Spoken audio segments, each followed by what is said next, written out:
قربانی میں جانور جب ذبح ہوتا ہے تو قصائی حضرات کچھ غلطیاں کرتے ہیں. میرا ایک بیان ہے قصائیوں کی بدماشیاں, وہ تھوڑا عنوان سخت ہو گیا تھا. قصائی حضرات دو غلطیاں کرتے ہیں. ایک تو یہ کہ وہ جانور کی 4 رگیں کاٹنے کے بعد مزید کاٹتے ہیں پھر, اور اندر نرخرے میں اس کے چاقو مارتے ہیں تاکہ جانور جلدی ٹھنڈا ہو جائے. یہ عمل غلط ہے. اس کا نقصان یہ کہ جانور کو تکلیف بھی بہت ہوتی ہے.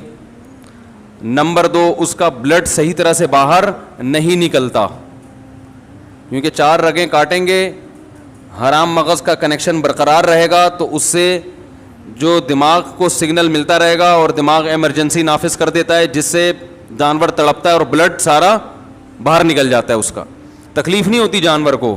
ہمیں لگتا ہے کہ بہت تکلیف ہو رہی ہے, لیکن اتنی ہوتی نہیں ہے جتنا نظر آ رہا ہوتا ہے. اس کی وجہ ہے کہ جب ہم جانور کی یہ رگیں کاٹتے ہیں نا, تو یہ جو دماغ ہے نا اس کو بلڈ کی سپلائی بند ہو جاتی ہے. سمجھ رہے ہیں؟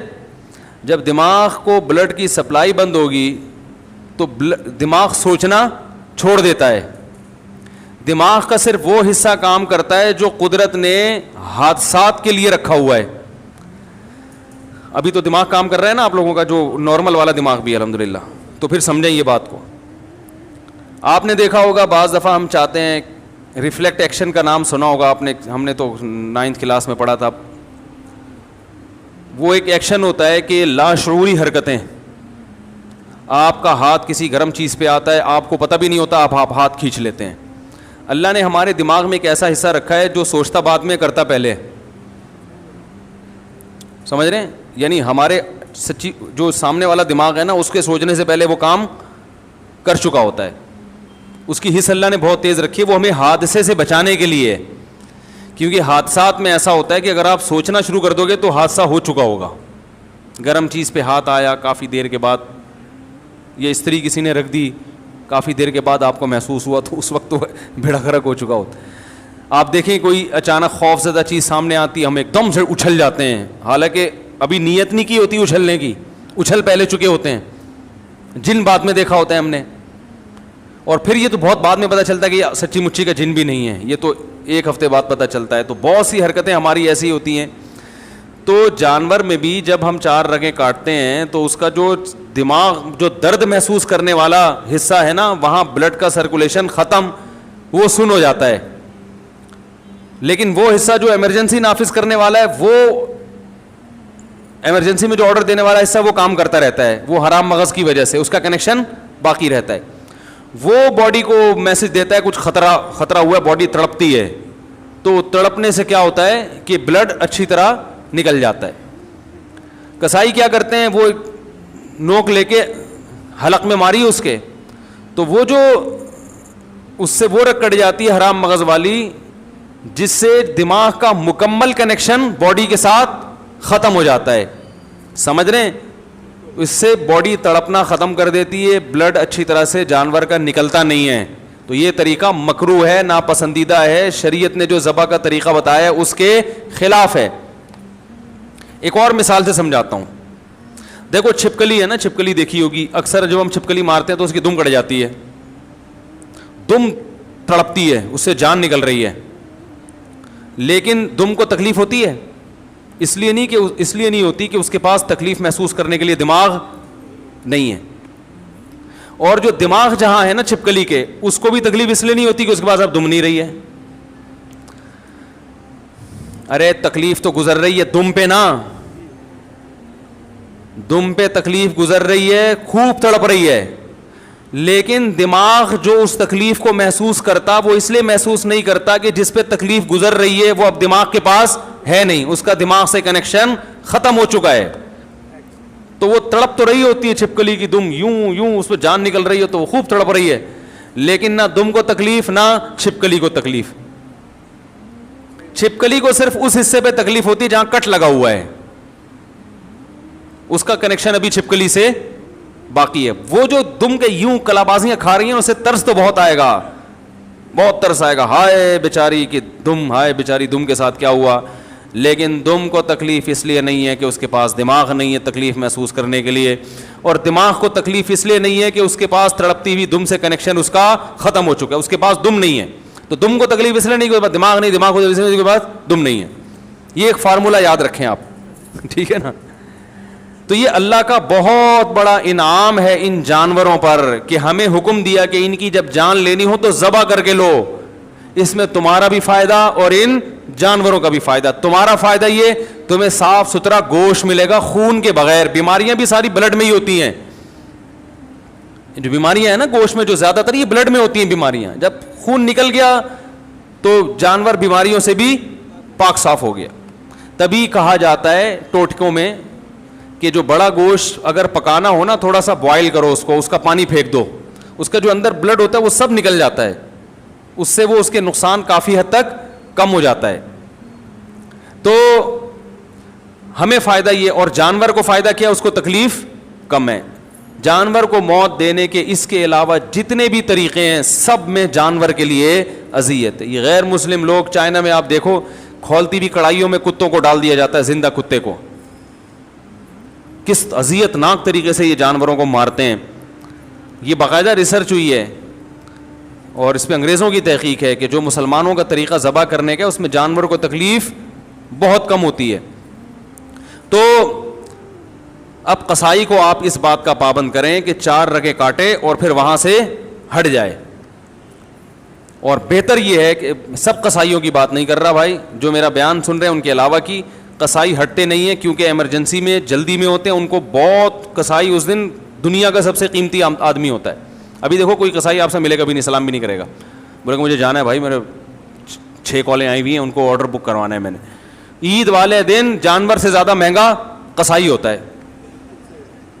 تو اس کو 10 جانور اور گرانے, وہ اتنی ٹینشن نہیں لیتا کہ کاٹو پھر کھڑے ہو کے دیکھو کہ کب اس کی جان نکلے گی, کب ہم کھال اتاریں گے. وہ کہتا ہے ابے اس کا بس نہیں چل رہا ہوتا, پوری گردن کاٹ دے وہ. تو اس لیے بہتر یہی ہے کہ جیسی 4 رگیں کٹی ہیں تو جس کھونٹے سے جانور باندھا ہوا تھا اس کھونٹے سے تھوڑی دیر کے لیے اسی قصائی کو باندھ لو جو قابو میں نہیں آ رہا آپ کے. ہر قصائی کی بات نہیں کر رہا, صرف وہ جو قابو میں نہیں آ رہا ہے اس قصائی کو آپ اسی, وہ کھونٹا بھی کام میں آ جائے گا, اس کا کرایہ دیا ہوا ہے نا, پورا ہو جائے گا وہ. کیونکہ اس کے بغیر قصائی کو قابو کرنا آسان نہیں. وہ جانور پھر بھی آسان ہے, اس کو پکڑنا نا 4 آدمی اس کو پکڑے تو جانور کو کون پکڑے گا بھائی. تو سب سے بہتر طریقہ ہے اسی کھونٹے سے تھوڑی دیر کے لیے آپ نے جو قابو میں نہیں آ رہا اس کو باندھ دیں. آپ بولیں جب تک ٹھنڈا ہونے دو. ایک بات, ایک گڑبڑی. دوسری گڑبڑ کیا کرتے ہیں لوگ, قصائی حضرات جانور جب ذبح کرتے ہیں تو اکثر منہ میں پان اور گٹکا ہوتا ہے, وہ اللہ کا نام نہیں لیتے. وَلَا تَأْكُلُوا مِمَّا لَمْ يُذْكَرِ اسْمُ اللَّهِ عَلَيْهِ, اللہ فرماتے ہیں جس جانور پر اللہ کا نام نہ لیا گیا ہو وہ جانور تمہارے لیے حلال نہیں ہے. بھولے سے چھوٹ جائے تو ٹھیک ہے, لیکن جو منہ میں گٹکا رکھ کے نام نہیں لے رہا وہ بھولے سے نہیں چھوڑ رہا, وہ گٹکے کی وجہ سے نہیں پڑ رہا, وہ آپ کے جانور پہ اپنا گٹکا قربان کرنے کے لیے تیار نہیں ہے. تو اس سے بولیں زور سے اللہ کا نام لو, بسم اللہ اللہ اکبر, زور سے. اور یہ مرغیوں والوں سے بھی کہا کریں, ان کو بھی بسا اوقات دیکھا ہے منہ میں ہی منمنا رہے ہوتے ہیں کچھ. بھائی اللہ کا نام جب زور سے لینے کا حکم ہے تو لے لو, کیا جا رہا ہے اس میں. گالیاں دیں گے اتنی زور زور سے, باتیں کریں گے اتنی زور زور سے. جہاں اللہ کا نام لینے کا حکم دیا بھائی زور سے لے لو, تو وہ ایسی منہ میں ہی گھما رہا ہے. تو مرغیوں والے کو بھی کہا کریں زور سے اللہ کا نام لیا کرو. سمجھ میں آ رہی ہے بات. تیسری بات, جانور توحید پرست ذبح کرے گا تو حلال ہوگا, مشرک کا ذبیحہ حلال نہیں ہے. اگر ہندو جانور ذبح کر دے چاہے 100 دفعہ اللہ کا نام لے, وہ جانور ہمارے لیے حلال نہیں ہے. بس یہ اللہ نے حکم دیا کہ جو توحید پرست ہو وہ کرے گا. تو آج کل مسلمانوں میں بھی مشرک ہیں جو اصطلاحی اعتبار سے مسلمان کہا جاتا ہے, حقیقت میں مسلمان نہیں ہے. تو کوئی بھی ایسا شخص جو اللہ کے نبی کو ہر جگہ حاضر ناظر مانتا ہو اللہ کی طرح, عالم الغیب مانتا ہو اللہ کی طرح, مشکل کشا مانتا ہو اللہ کی طرح, کہ جیسے اللہ مشکلات پوری کرتا ہے نبی بھی اسی طرح اسباب سے ہٹ کے نبی مشکلات پوری کر سکتے ہیں, چاہے وہ دیوبندی ہو, چاہے وہ اہل حدیث ہو, چاہے وہ بریلوی ہو, چاہے وہ شیعہ ہو, کوئی بھی ہو. جو اس نوعیت کا شرک کرے گا اس کا ذبیحہ بھی حلال نہیں ہے. تو اب میں یہ نہیں کہہ رہا کہ آپ وہمی بن جائیں, کسی کے گھر سے گوشت آ رہا ہے تو آپ دیکھیں بھائی قصائی سے پہلے میرا انٹرویو دلواؤ, میں اس کے عقائد پوچھوں گا. اتنے تکلف کا حکم نہیں ہے. مسلم کنٹری ہے تو یہی فرض کیا جائے گا سب مسلمان ہی رہتے ہیں. پہلے سے کسی کے بارے میں یقین ہو جائے کہ یہ شرکی عقیدے پر ہے, اس سے ذبح نہ کروائیں. پہلے سے نہیں پتا تو مسلمان ملک ہے, ہمیں یہی حکم ہے کہ ہم سب سے کیا گمان رکھیں, اچھا. سمجھ رہے ہو؟ ہاں پہلے سے پتہ چل گیا, کیونکہ بقرعید کے دنوں میں بہت سے غیر مسلم بھی قصائی بنے ہوئے گھوم رہے ہوتے ہیں, سمجھ رہے ہیں؟ تو پہلے سے پتہ چل گیا تو پھر احتیاط لازم ہے. سمجھ رہے ہیں کہ نہیں سمجھ رہے؟ یہ تیسرا مسئلہ ہو گیا. تو بس یہ تین, اور تو کوئی مسئلہ نہیں پوچھنا کسی نے. ہاں دوسری بات یہ کہ بھائی جانور کو حدیث میں آتا ہے فَلْيُرِحْ ذَبِيحَتَهُ, جانور کو ذبح جب کرنے کا ارادہ ہو تو اس کو آرام پہنچاؤ. اناڑی کسائی بعض دفعہ آ جاتے ہیں, 1 گھنٹہ جانور کو گرانے میں لگا دیتے, جانور کی واٹ لگ جاتی ہے بیچارے کی. ایک تو آخرت کا سفر ہے اس کا, وہ تو کم از کم تمیز سے اس کو اللہ میاں کے پاس بھیج رہے ہو تو تمیز سے بھیجو اس کو اللہ میاں کے. وہ ادھر سے دھکے ادھر سے وہ بہت مصیبت بنا دیتے ہیں. ماہر قصائی ہوتے ہیں, ان سے کام کروانا چاہیے. اور ذبح خود کرو, قصائی سے آپ جانور گروا دیا, ذبح خود کریں. آپ کو اپنے عقیدے کا بھی پتہ, آپ اللہ کا نام بھی لوگے, کم از کم منہ میں گٹکا تو نہیں ہوگا نا آپ کے. علماء کہتے ہیں کہ نیک آدمی کے ذبیحے کا اثر گوشت میں آتا ہے, تبھی تو اللہ نے کہا کہ مشرک کا ذبیحہ حلال نہیں ہے, کچھ تو ہوگا نا اس میں.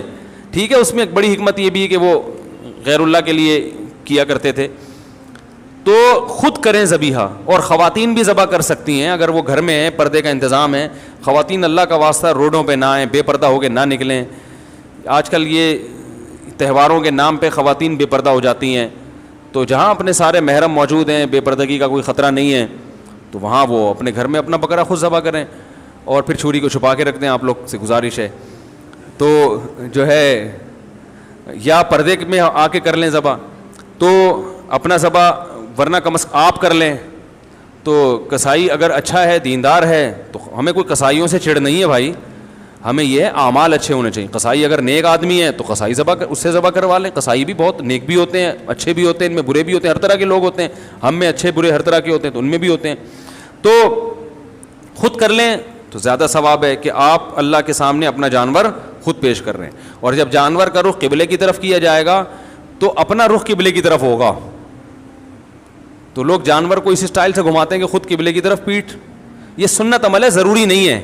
اس لیے کہہ رہا ہوں کہ بعض دفعہ جانور اتنا موٹا گھوم نہیں رہا, اب صبح سے لے کے دوپہر تک گھمانے میں لگا دیا اس کو قبلے کی طرف, وہ بددعائیں دے رہا ہے.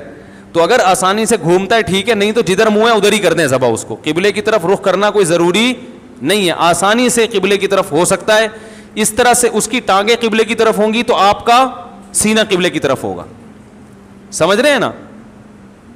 تو اس طرح سے وہ قبلے کی طرف ہو جائے گا آپ کا سینہ, یعنی آپ جب ذبح کر رہے ہوں تو آپ کا رخ کدھر ہو؟ قبلے. تو اس سے جانور قبلہ رخ ہو جاتا ہے. اس کو کہتے ہیں جانور کا قبلہ ہونا. یعنی ہو انسان رہا ہے لیکن اسٹائل کیا ہے, تعبیر یہ ہوتی ہے کہ جانور, تو جانور بھی ہوتا ہے, آپ بھی ہو رہے ہوتے ہو.